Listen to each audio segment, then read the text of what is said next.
¿Cuál fue el peor anuncio que hizo tu escuela? Estaba comiéndome mi sándwich cuando los viejos altavoces empezaron a zumbar fuertemente.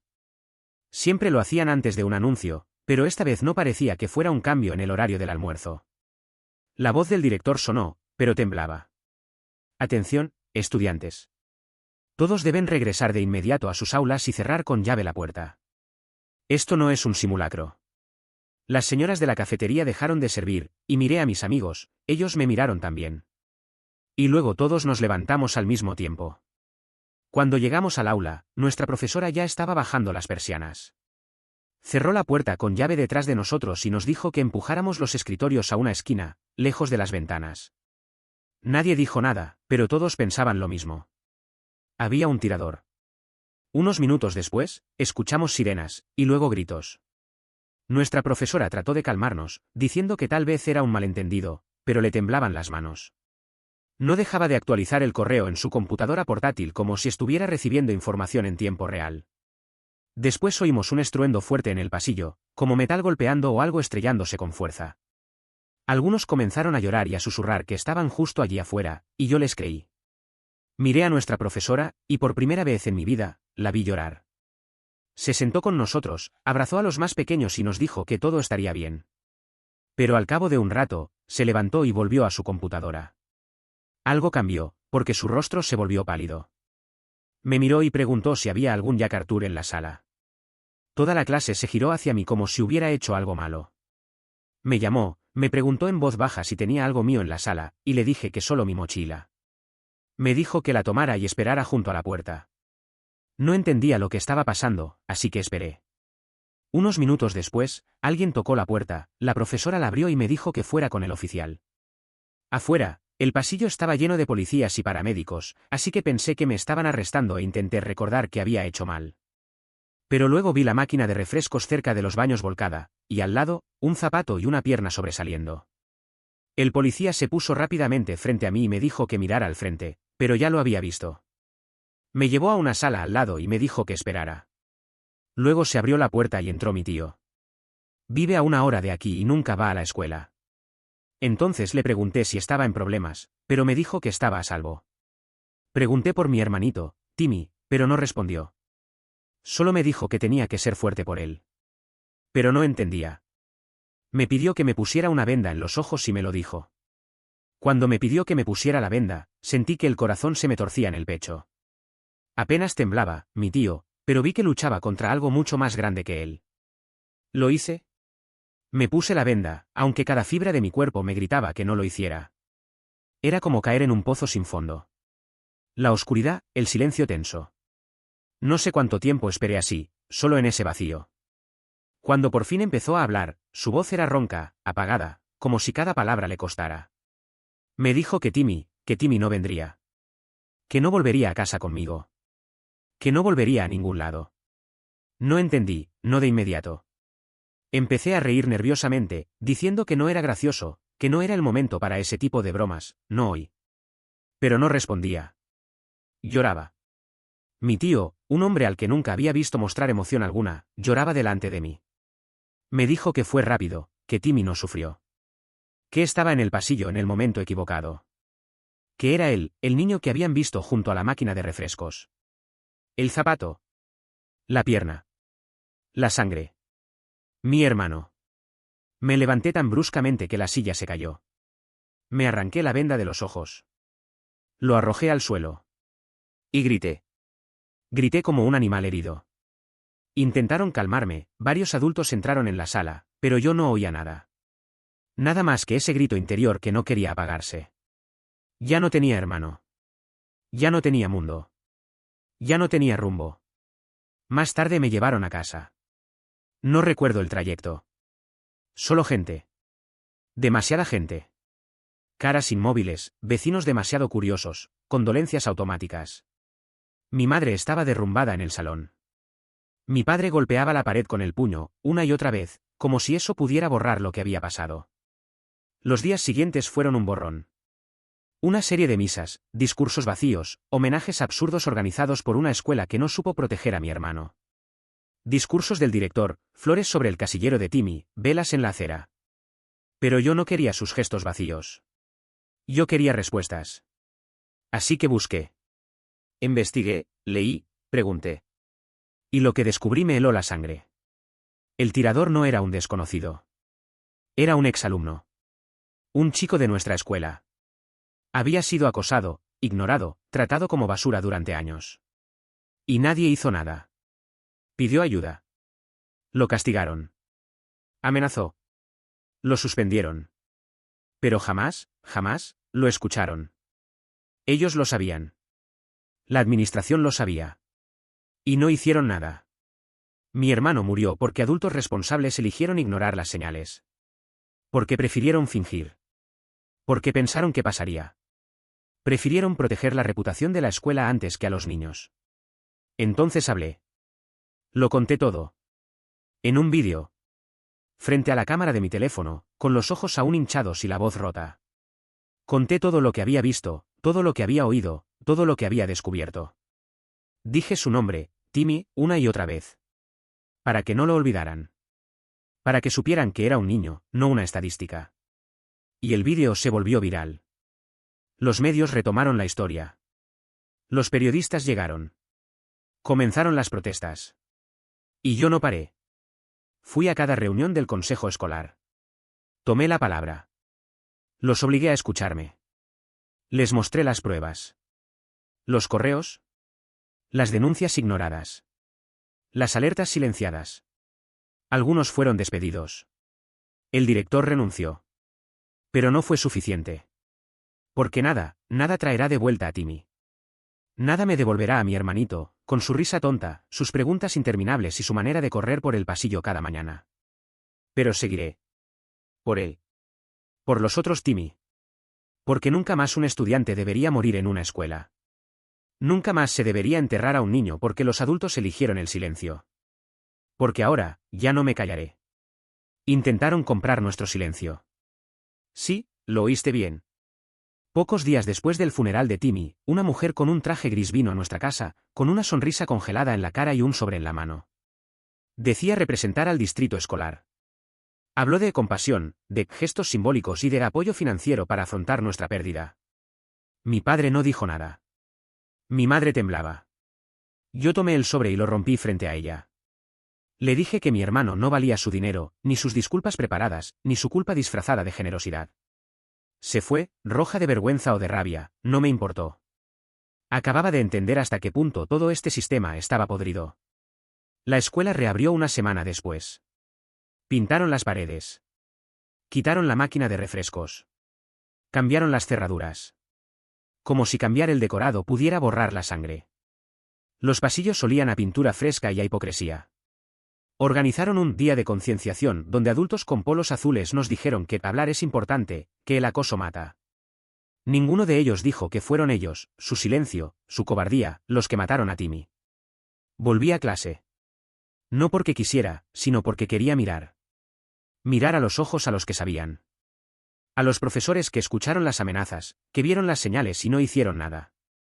Al orientador que ignoró las alertas. A la subdirectora que dijo que ese chico solo era dramático. Me evitaban. Me evitaban. Ya no me miraban a los ojos. Sabían que yo sabía. Así que hice lo que más temían, lo documenté todo. Cada mensaje. Cada testimonio.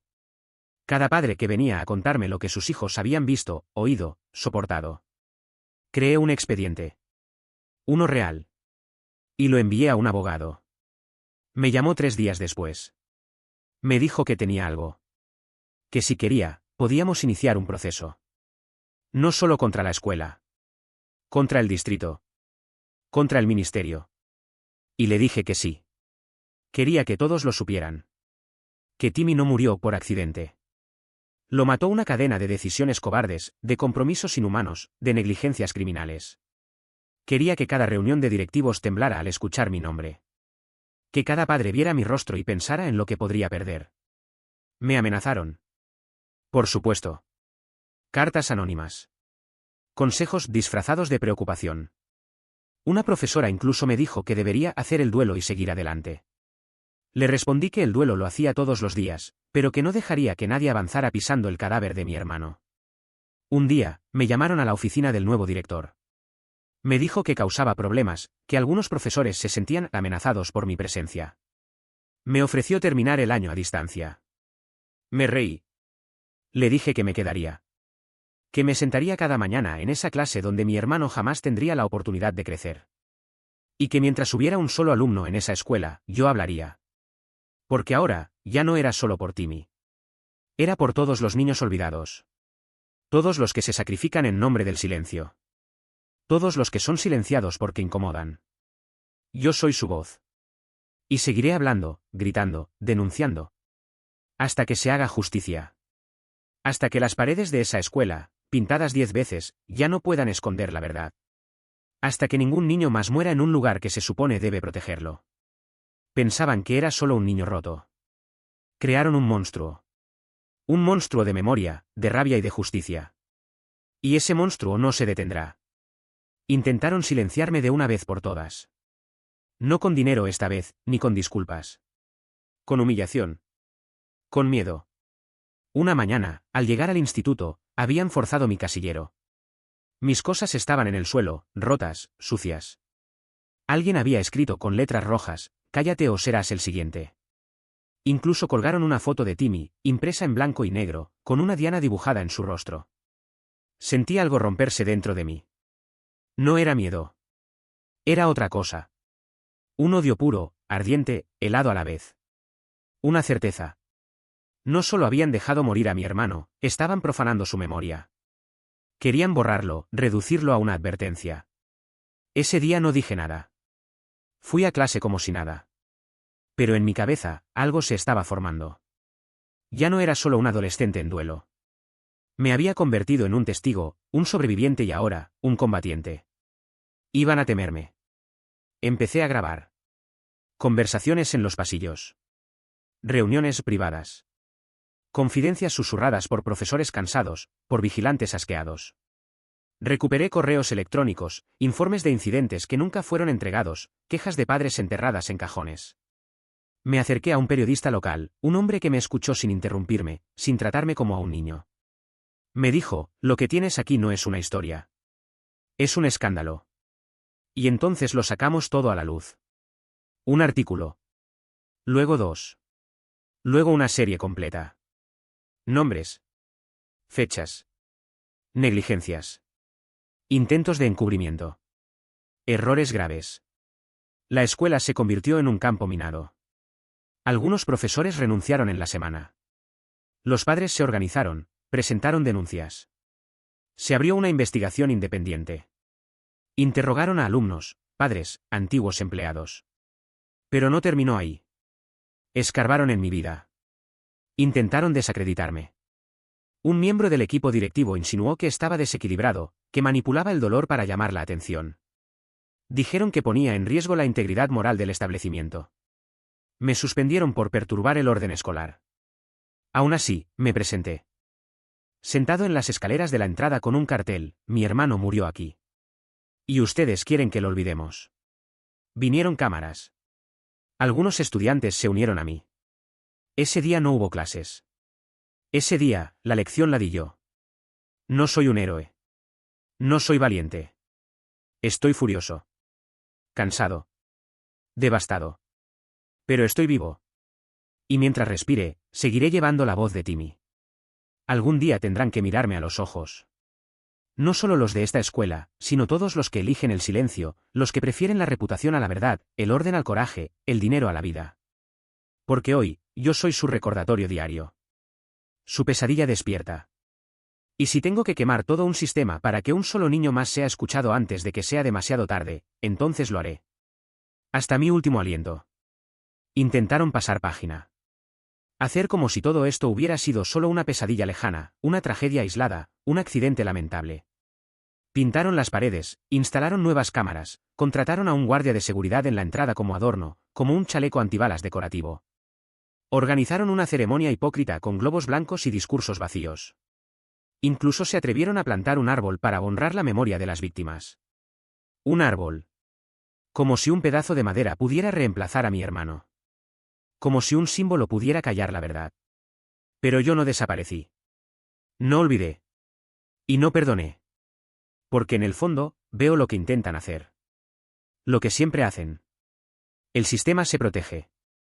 Se encierra sobre sí mismo, como una bestia herida, lista para devorar a los suyos con tal de sobrevivir. El director fue trasladado, no despedido. Trasladado, como si su complicidad fuera solo una falta administrativa. La psicóloga escolar, la que ignoró las señales evidentes del tirador, fue ascendida. Sí, ascendida.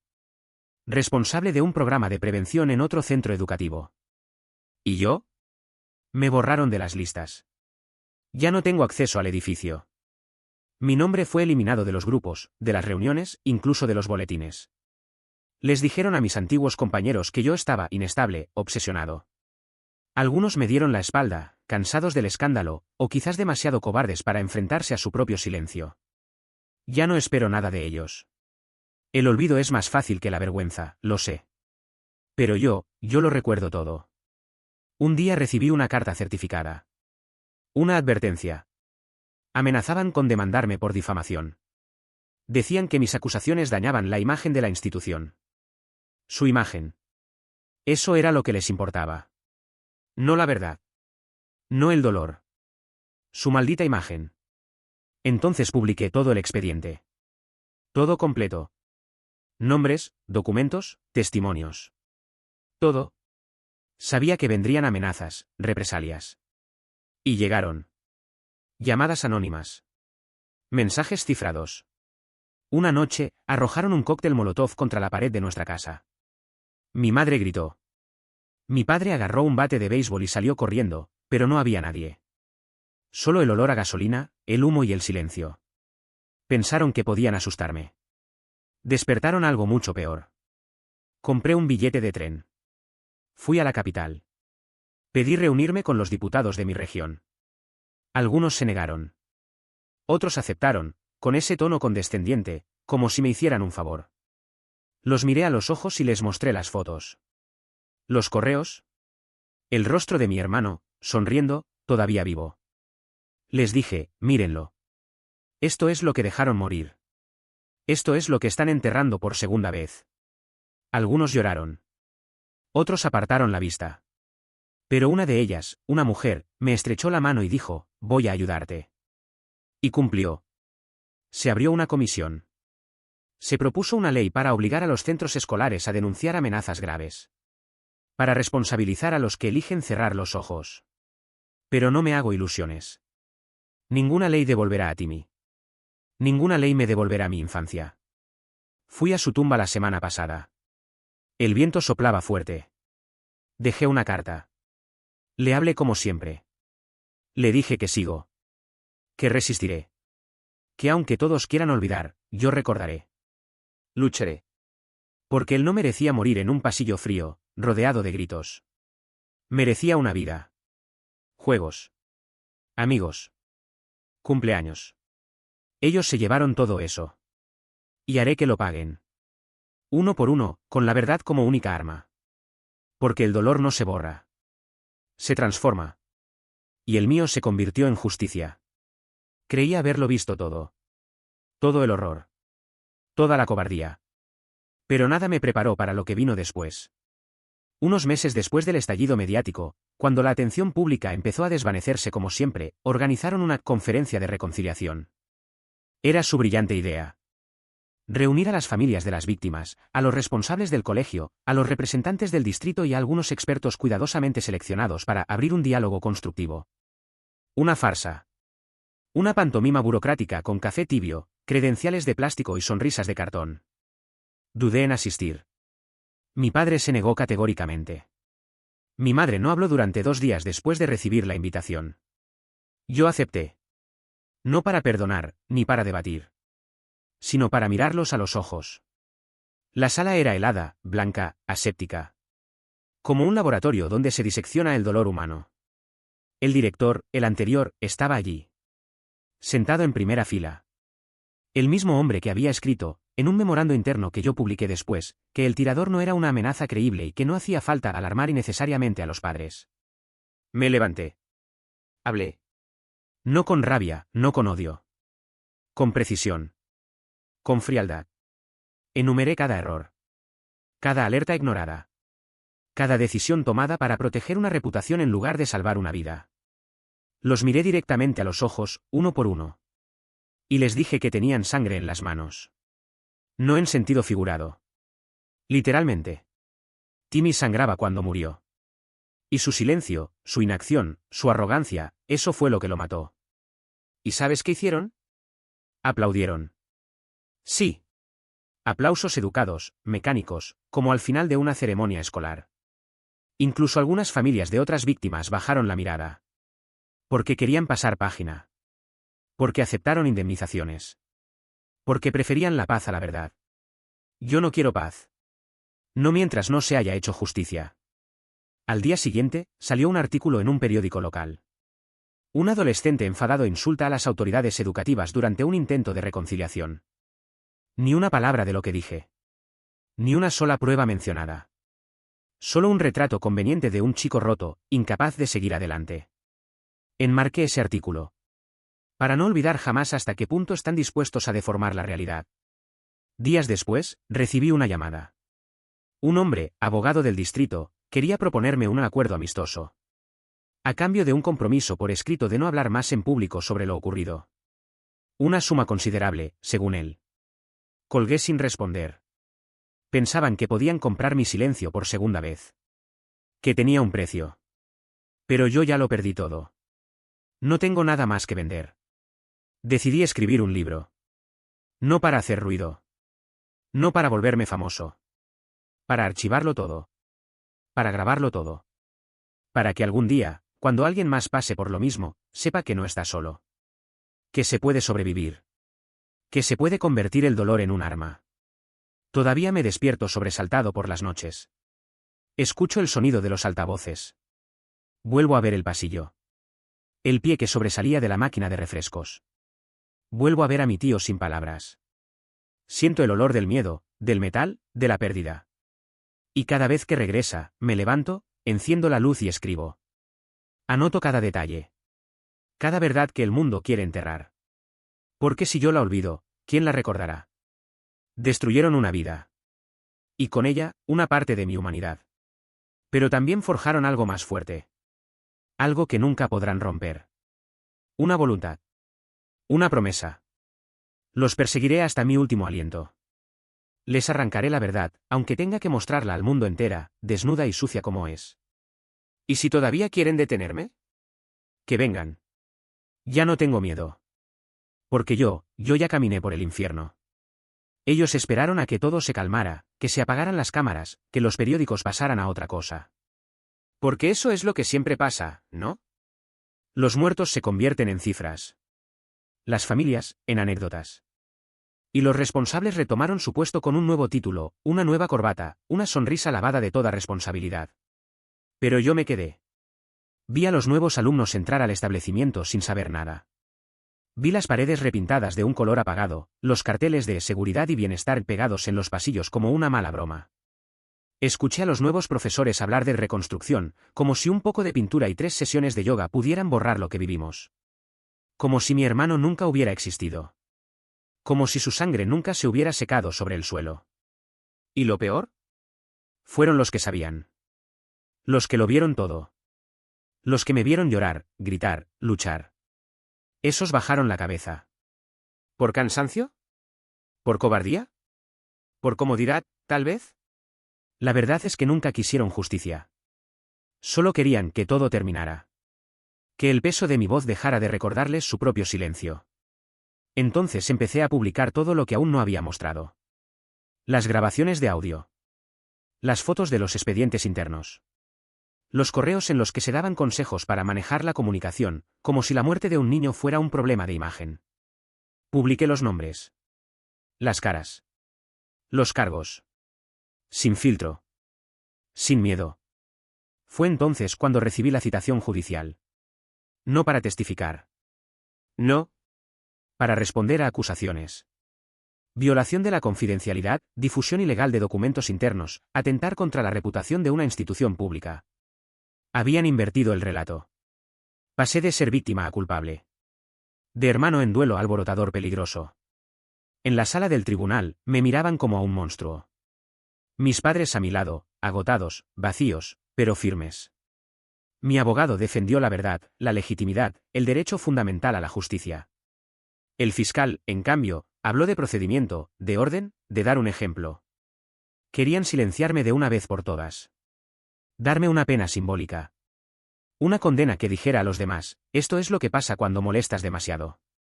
Pero hablé. Me levanté y conté la historia, una vez más. No para ellos. Para las paredes, para los micrófonos, para los que escucharían después. Conté lo que fue encontrar el zapato de mi hermano, solo, ensangrentado, en el suelo. Conté lo que fue ver a los responsables tomando café mientras enterrábamos a un niño. Conté lo que es vivir cada día en un país donde la muerte de un alumno es una fatalidad administrativa. El juez me miró por mucho tiempo. Entendió. Tal vez demasiado tarde. Tal vez no lo suficiente. Fui condenado a una multa. Simbólica, decían. Una lección. Pensaban que me habían roto. ¿Y sabes qué hice al salir del tribunal? Lancé un sitio web. Público. De acceso libre. Subí todo. Absolutamente todo. E invité a otros a hacer lo mismo. A otras familias. A otras escuelas. A otras tragedias enterradas bajo excusas burocráticas. Y los testimonios empezaron a llegar. Ya no estaba solo. Intentaron apagar un fuego. Crearon un incendio. Una generación de voces quemadas por el silencio, listas para gritar hasta que el mundo las escuche. Así que no, nunca perdonaré. No pasaré página. Mi perdón no se compra, no se pide, no se roba. No existe. Lo único que se merecen es que los expongamos, una y otra vez, hasta que sus paredes se caigan, hasta que sus asientos tiemblen, hasta que por fin sientan lo que nosotros sentimos, la pérdida, la rabia, la vergüenza. Porque se llevaron a mi hermano. Y yo, les quitaré su comodidad. Su sueño. Su silencio. No creo en el perdón. No en este tipo de historia. No cuando adultos eligieron, con plena conciencia, ignorar los gritos, archivar las advertencias, apartar la mirada en lugar de actuar. No cuando mi hermano fue abandonado en un pasillo, solo, porque un director no quería provocar alarma. Así que sí, pensé en la venganza. No en la que ves en las películas, con armas o amenazas. No, en la verdadera. La venganza que destruye lo que ellos más quieren proteger, su poder, su comodidad, su ilusión de control. Empecé por el director. Ese hombre que decía a la prensa que las escuelas son lugares seguros, cuando él sabía. Había recibido el informe de un profesor preocupado 3 meses antes del tiroteo. Lo publiqué. Cada línea. Estaba escrito en blanco y negro, el alumno presenta signos preocupantes, comentarios violentos, fascinación por las armas, aislamiento social. Ese informe nunca fue entregado. Luego apunté a la subdirectora pedagógica. La misma que me dijo, el día de la ceremonia, tienes que aprender a pasar página. Ella había falsificado documentos, modificado fechas para hacer creer que se habían tomado ciertas medidas.